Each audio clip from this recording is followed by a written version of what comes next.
beautiful souls, it's Tan here again today on this astrology, human design, and gene keys channel for you with another video in our Zodiac Degrees and your Vision Key Bird Totem series. So today we're going to be looking at the Capricorn Sagittarius cusp, Sagittarius moving into Capricorn, and that's going to be in correspondence with gene key number 10 and human design gate 10. So that is the Zodiac Degrees of Sagittarius from 28.15 degrees of Sagittarius to 29.59 degrees, and then 0 degrees of Capricorn to 3.52 degrees of Capricorn. So it's that cusp right there. So if you've been keeping up with the channel and you like the content that I've been putting out, you can support me on a platform called Ko-fi.com by buying me a coffee, and the support that you provide me with will go into purchasing tools and equipments that I need to use to make these YouTube videos for you guys. And if you'd like to connect more with me and other astrology, human design enthusiasts, you can join us on our Discord platform. So links in the description box below. And also, if you are super interested in gene keys and human design and astrology, of course, I do recommend that you check out a website called unlockyourdesign.com. This particular website has got a lot of really easy to understand information about each of the gene keys and human design gates there. So I'll post a link to that in the description box below and in the comments as well. This website is created by two amazing women, Bella Crystal and Ashley Nicole.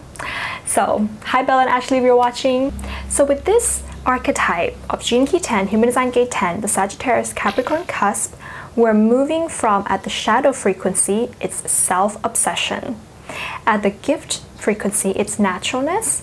And with regard to the city or the highest destiny, it's called being at ease. And the dream arc vision key bird totem is going to be, of course, the Kookaburra. At the fear key, it's the frog, and at the life key animal, it's the chimpanzee. In the 64 hexagrams of the I Ching, this hexagram is heaven over lake, reflecting beauty through the natural expression of life. In the 64 genetic codon, this is part of the ring of humanity in correspondence with the amino acid arginine. I'm not sure if I pronounced that correctly. The programming partner of this archetype is gene key human design gate 15, and that's in correspondence with the Zodiac Degrees of Gemini and Cancer. So it's a Gemini-Cancer cusp. And the programming partner is going to be the opposite point at the end of the zodiac wheel, the hexagram wheel, and it can offer a complementary opposite to balance off this energy. In human design, this particular gate is located in the identity or the G center, and it's part of 3 channels. The 1020, the channel of awakening,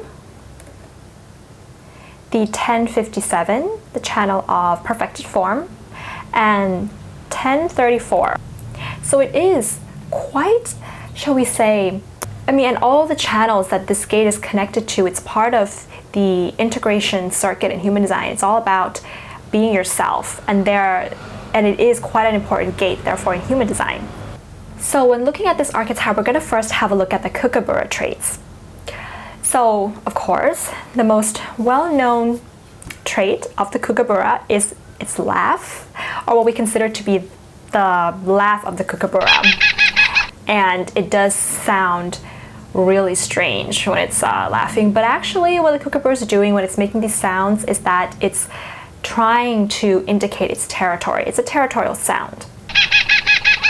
And this laugh that it's making can sometimes be mistaken for the sounds of other animals. Like sometimes it's really similar to the sound of a donkey or the sound of a monkey. The Kookaburra has a strong body, pretty stocky, large head and beak. It's part of the kingfisher bird family, but it's the biggest kingfisher. However, it doesn't eat fish like the other kingfishers do. What it really loves to eat, however, are snakes and other insects and rodents as well. They're famous for eating snakes that can be as big as 1 meter long. And this bird is not that big. It's probably the size like a crow, and it eats a snake that's about 1 meter long. And what it likes to do with its food is to smack it on the ground before it eats it. It's kind of a brutal bird, shall we say.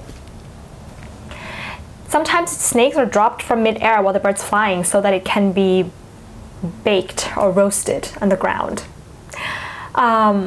Okay, in the Aboriginal legends, the Kookaburra's famous chorus of laughter every morning, because that's when it tends to make its sound, this laughing sound is early in the morning. It's considered to be a signal for the sky people to light fire that's going to warm up the earth during the day. Basically the sun that's going to be warming up the earth.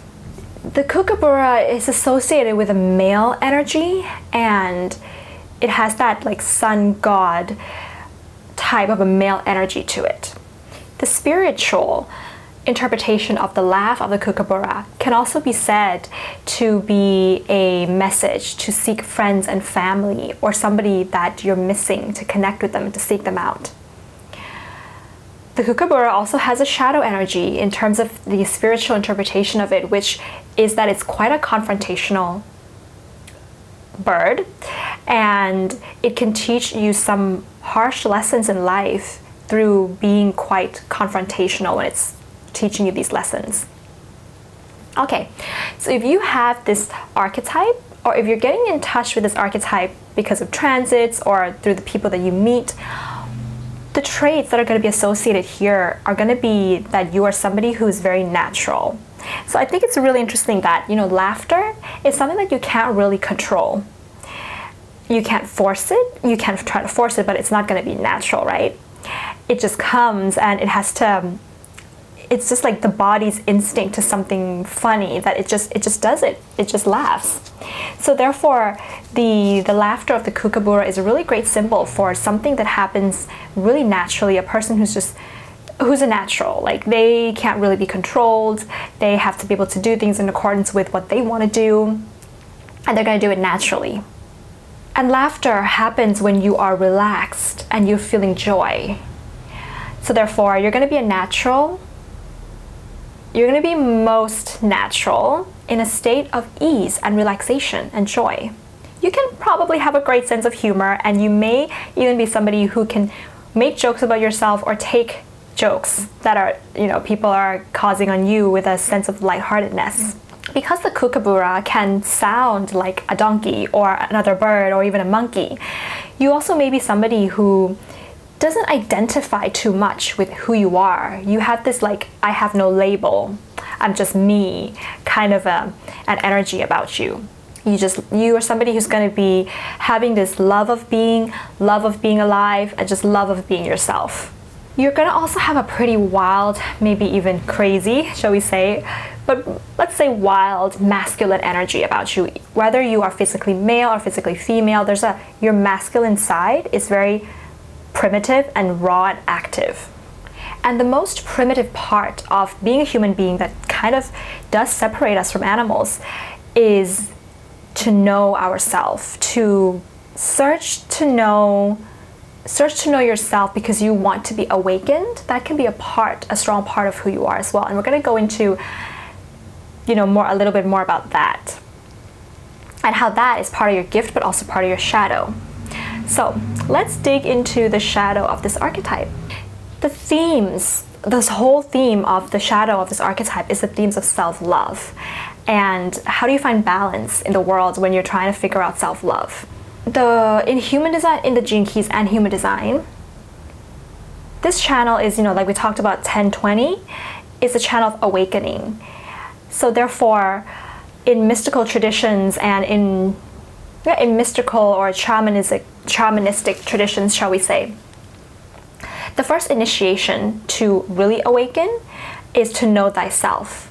It's not to transcend, to get to know the spirit. It's about knowing yourself first, knowing the spirit within you so that you can really know the spirit.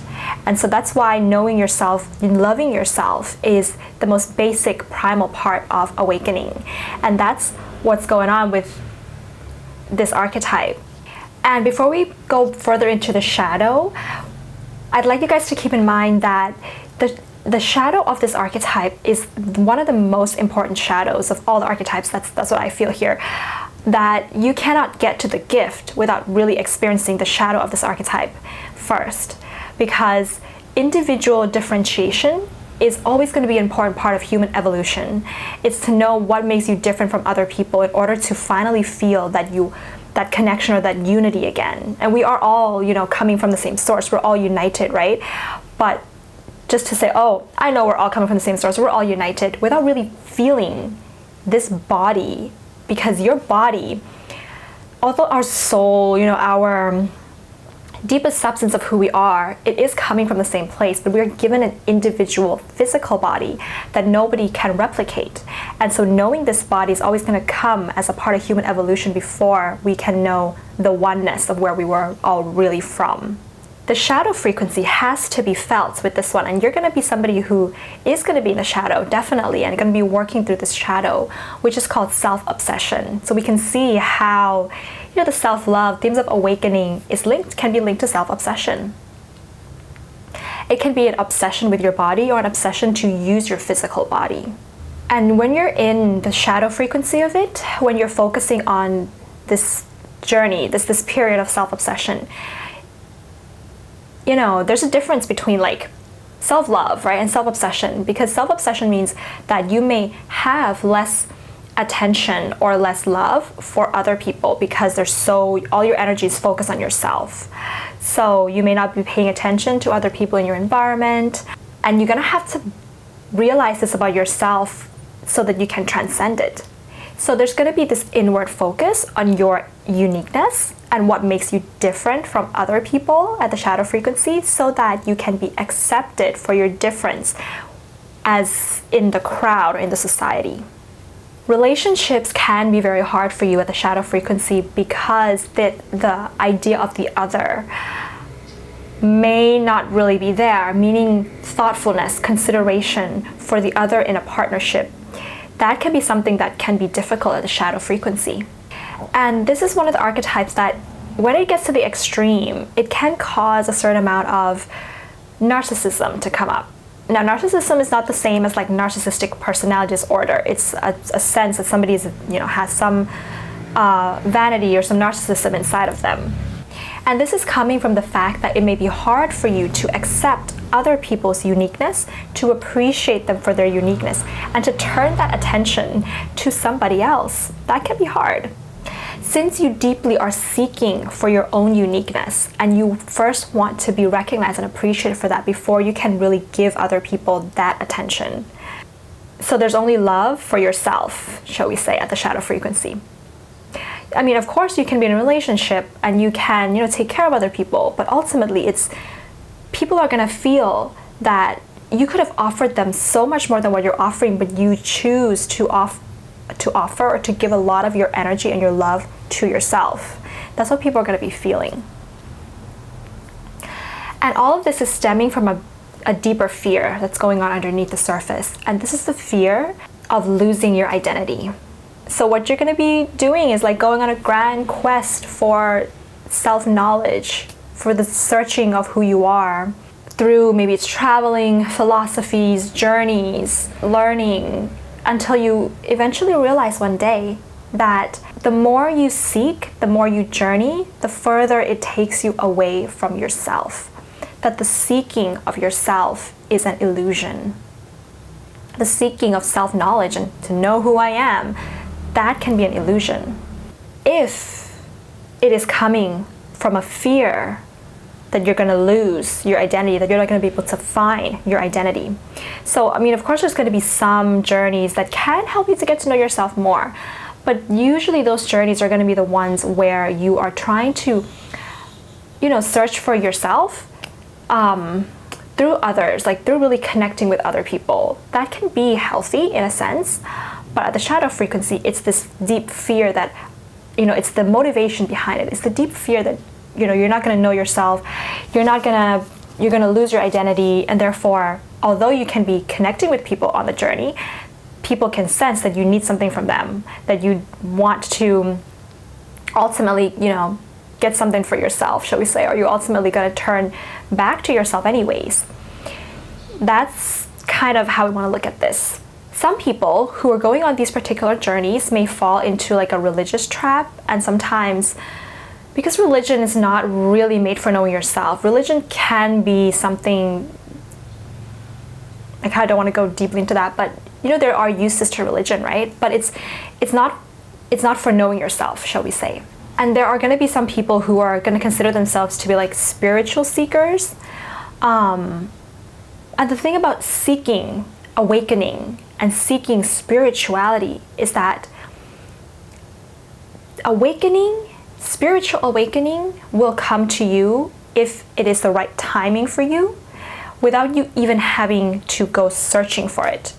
The searching for it gets you out of your naturalness, the things that should be happening to you in your life. If you simply live your life according to, let's say, your desires, what you want, just letting yourself be, eventually life's going to take you in the right direction for that awakening to drop, that spiritual period of your life to drop.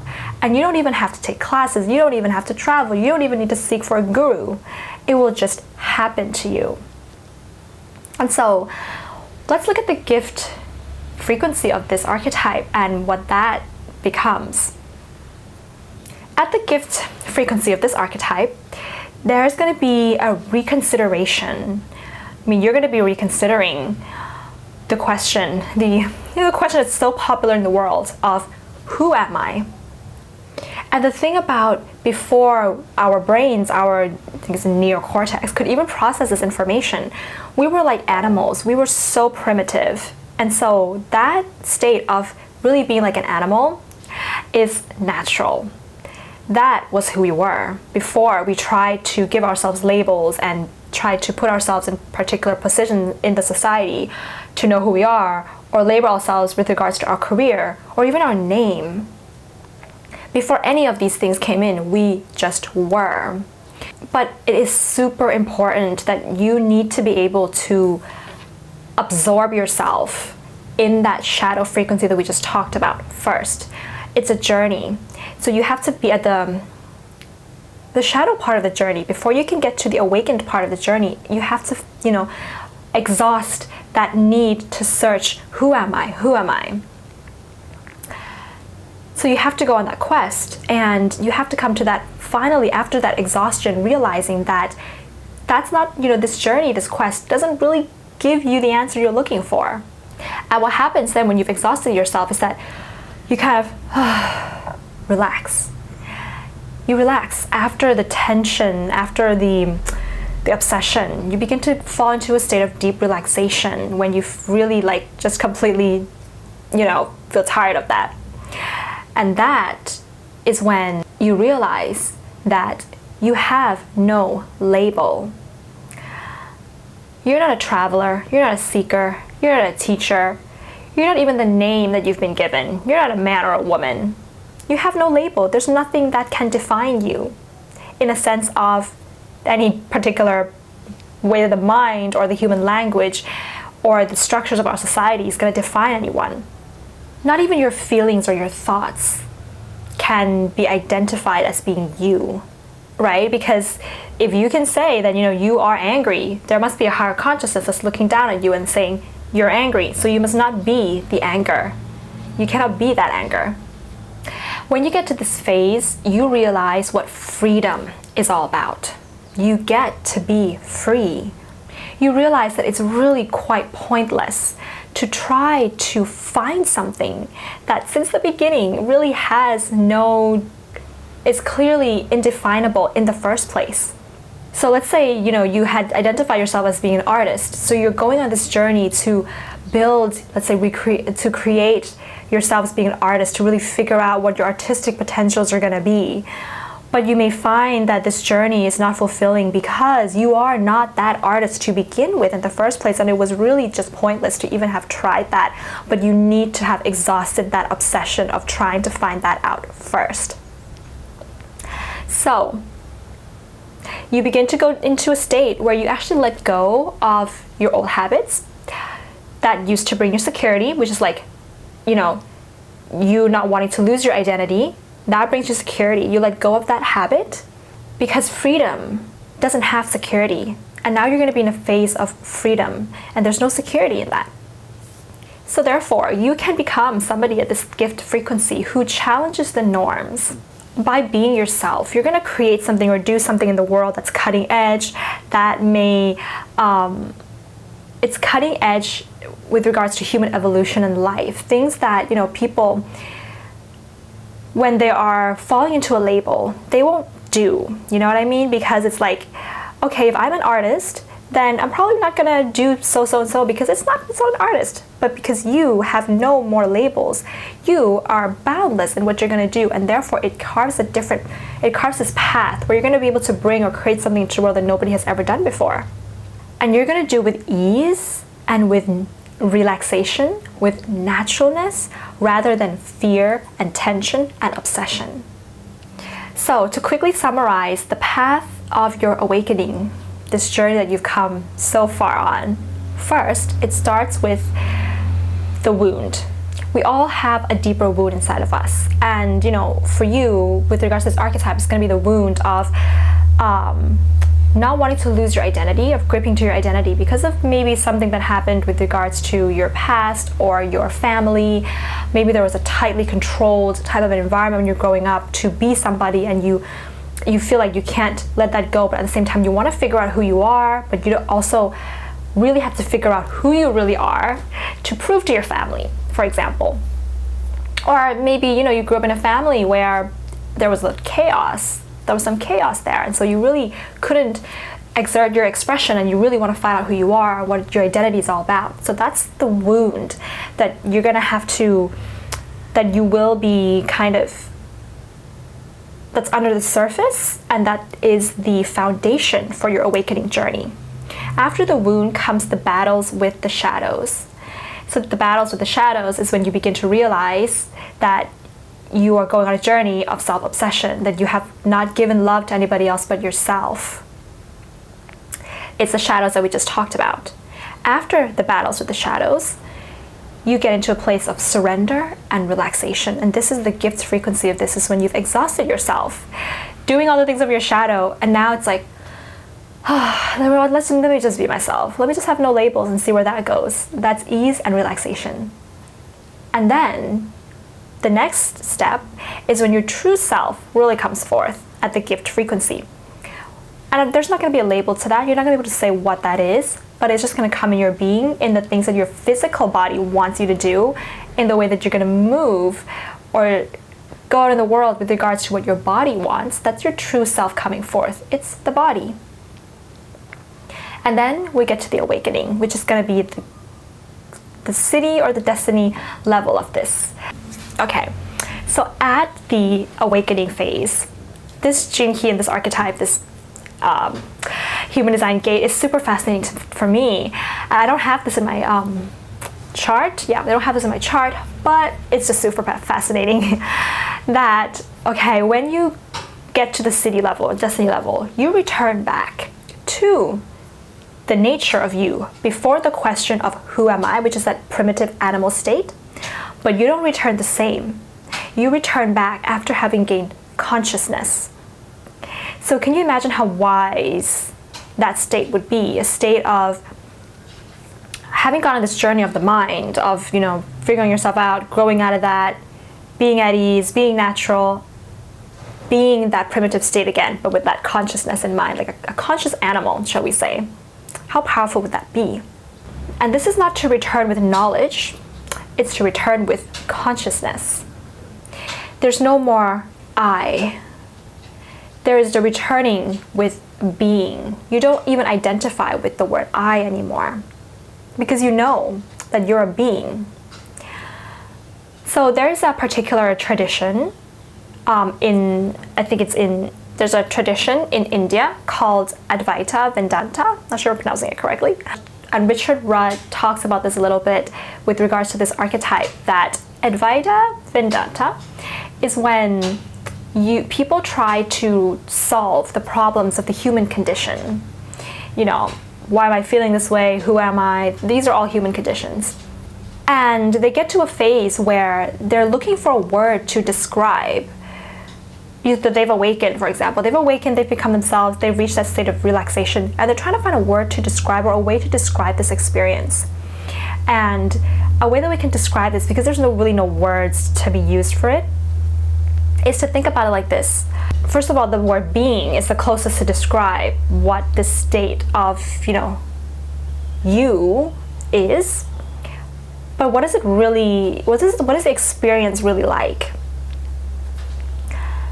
What does it look like to be? It can look like there is a God inside of you. Now, God can be interpreted in many different ways. I like to look at this as a cosmic,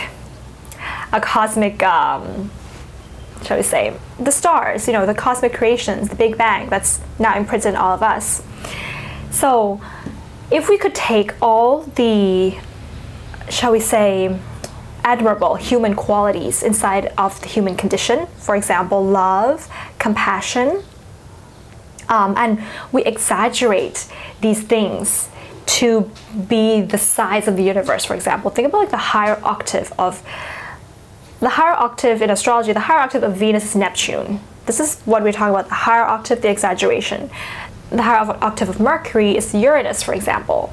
So if we take these seemingly simple human conditions, but we exaggerate to the point of the universe, the higher octave, and know that that is actually what we are, that is actually where we came from, and we can hold that vision inside of us, we can always know that we are something much bigger and greater than what we may seem to be seeing here in this earth, that we may not be able to understand or know it within this physical form that we're in, but that there's a way of sort of understanding that is to understand the human condition, but the higher octave of all those conditions. Hope it's kind of making sense.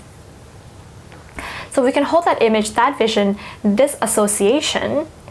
This is considered non-duality, meaning that we are not separate from the consciousness or the universe, that we are consciousness in that sense, that we are the higher octave of who we think we are something much greater. So this allows you, like the Kookaburra, to see life as a game or as an illusion, and that's going to instill within you a great sense of humor, to laugh at the things of life. Because, I mean, yes, from this perspective, life can be an illusion. Right? It's like you're watching a movie. It's like we are something much greater than we are. We are the consciousness that's looking down at what we're doing in this earth like we're watching a movie. I'd like to read a quote from Richard Rudd real quickly. He says that being undermines everything. It does not allow identification with anything outside the wonder of the present moment. So with this, being at the highest destiny here, you understand that there is a being that is behind all the dramas of life. Like that being is just watching a movie, watching the dramas of life. And you can even experience this. But yet, in your beingness, you still attend life. You're still here, but you let your aura influence others into more awakening. That's going to be the end of this video and some of the interpretations for this archetype. If you have this, do comment below and let us know what your experiences have been. If you like this video, give it a thumbs up and hit the subscribe button below if you haven't. If you already subscribed, thank you very much for coming along. I do astrology, human design, and gene keys combined readings. All the information is on my website. I'd be so happy and excited to do that for you guys. And yes, do check out my website, and that's going to be it for today. Beautiful souls. Bye.